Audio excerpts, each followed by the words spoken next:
Mga brothers, available na sa Shopee ang ating riding jersey at iba pang mga riding gears na ginagamit natin. Nandyan yung link sa gilid ng video. Let's go! Sa go! So mga brothers, another day, bebentahan ko kayo ng motor mga brad. So dumating na po yung stock ng Venture 400 ng FKM. Ayan, dalawang kulay po yan. Isang parang gloss army green. Ito, ayan. At meron tayo ritong gloss white na FKM team po ang kulay niyan. So pwede nyo po kayo mamili, dalawang kulay. Ang gusto ko rito sa motor na ito, out of the casa, kasama na po itong kanyang crash guard o bull bar with the mini driving light na rin. Hindi na kayo magpapakabit, naka projector lamp, disc brake yung harap, at gusto ko naka spoke wheel na rin yan. Alam natin napakamahal magpa-setup ng ganito, pero naka spoke wheel na siya, na tubeless ang goma, na naka dual sports, diba? Napakaangas. May disc brake na ito sa harap with ABS na rin yan mga brothers. At syempre pa hindi mawawala inyong security cam dito sa harap. Punta tayo sa likod. Makikita nyo rito, naka sub tank siya na dual shock dito. So maganda-ganda ang absorption nito. Dual exit yung kanyang tambucho na malaki, syempre 400cc yan.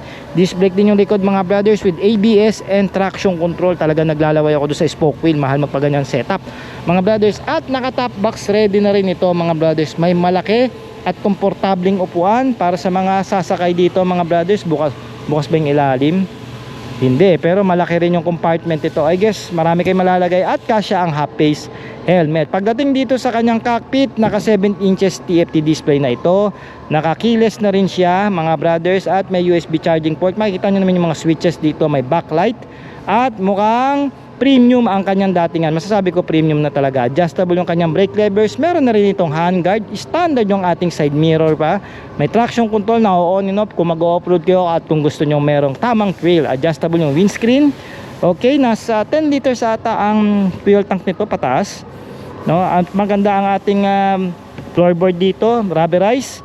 At pwede kayo standard at put forward mga brothers. At syempre, may presyo lang ito na hindi tataas ng 300,000 pesos dahil 288,000 pesos lang ito mga brothers pagdating sa kanyang SRP. But wait, there's more. Pag bumili kayo ng motor na FKM, lalo na ito sa Venture 400, meron po yung libre na SEC helmet at syempre top box para ilalagay nyo na lang at ready na kayong mag long ride. At hindi lang yan, wala nang additional for the LTO kasi libre na rin sa kanila ang 3 taon. At for PMS naman nililibre ni FKM 3 PMS po ng motor oil pagdating dito sa lahat ng motorsiklo nila, particularly itong si Venture 400. So once again, may presyo na 288,000 pesos. Kung gusto nyo po maglabas sa ating online financing from Sedwana, maaari po kayo mag-call and text sa ating cellphone number, nandiyan naman sa screen, o kaya mag-PM po kayo para po masis kayo. Kasi pag sa comment po, mapapasadahan ko pa yan kaya napakatagal kong mag-reply mga brothers. So once again, ako po si Sork Moto,